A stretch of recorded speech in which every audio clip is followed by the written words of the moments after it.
Hi, I am Jigyasa and I will present our work on GoalNet, a method that converts natural language instructions to PDDL goal predicates so that robot can complete human intended tasks.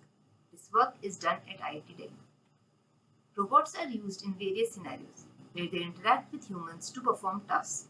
For example, if a human gives instructions to robot to place pillow on bed, robot should be able to understand the verb place and objects like pillow and bed. Our work addresses the problem of interpreting a task instruction from human users as a set of goal predicates. These predicates can then be passed to a high-level symbolic planner to give out a sequence of actions. We use successful plan demonstrations from a human partner for goal predicate learning. The problem is challenging because the hypothesis space of goal constraints may be large due to irrelevant or side effect predicates.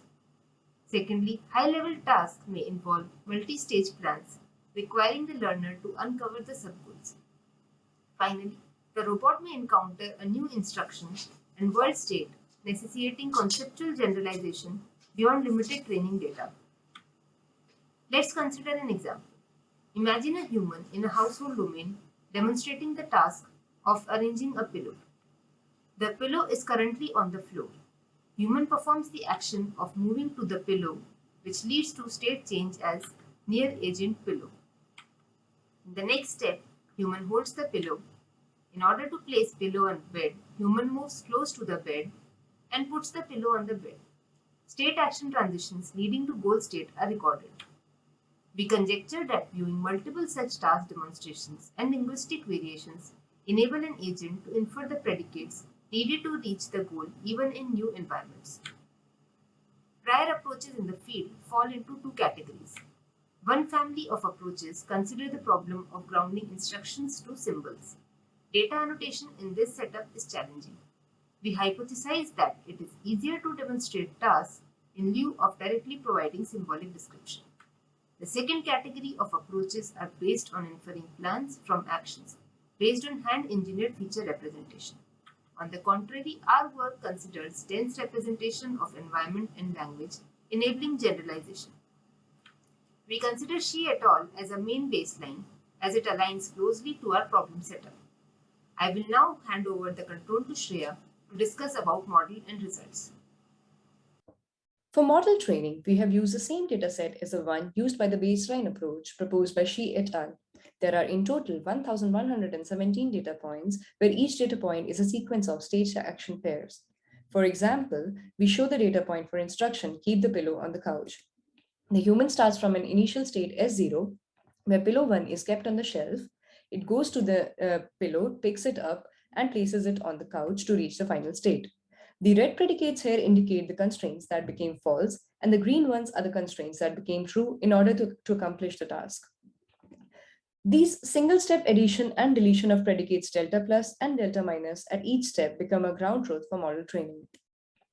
The delta plus constraints, their presence, and the absence of delta minus constraints in the final state characterizes a successful execution for the input instruction. We propose a neurosymbolic model GoalNet to infer goal predicates for a given state of the environment and natural language instruction. The predicted constraints along with the world state and the domain description are then passed to a symbolic planner to give out a sequence of actions. The plan simulator generates a next state, which then goes into the input as input to the GoalNet to predict the next goal predicates. We also maintain a history of previously predicted goal predicates to provide temporal context to the neural model. A technical approach. The GoalNet casts the environment in the form of a graph with the objects as nodes and different relations between them as edges. We initialize the nodes with a pre-trained concept and embedding, and we use pre-trained sentence BERT to encode the language instruction. And since all the objects in the environment may not be equally important, we learn attention weights conditioned on the language instruction and combine them to form scene embeddings. We use LSTM layer to encode the history of the predicted constraints to be used to be able to perform efficient incremental prediction towards reaching the goal state.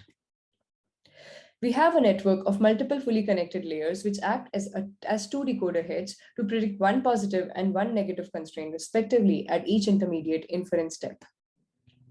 These constraints are then passed to the classical symbolic planner, which generates a plan and the next state.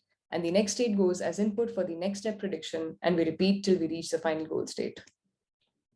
The table here presents the results and shows the performance score for the baseline and our proposed model. GoalNet improves F1 score by 27% and goal reaching rate by 26%. The plots below show the variation in these performance metrics with increasing complexity of plans. And you can see that for more complex plans, GoalNet performs much better than the baseline. Our model also has the ability to generalize well on unseen instruction inputs. For instance, if we change the verb in the place pillows to arrange pillows, our model is able to generalize well and come up with the right action plan. This generalization is achieved mainly due to the presence of dense token embeddings in the form of ConceptNet and SentenceBird, as opposed to storing observe verb frame hypothesis in the baseline. The GoalNet improves GRR by 65% in both cases of verb replacement and paraphrasing instructions. Thank you for your attention. Our code is also available online.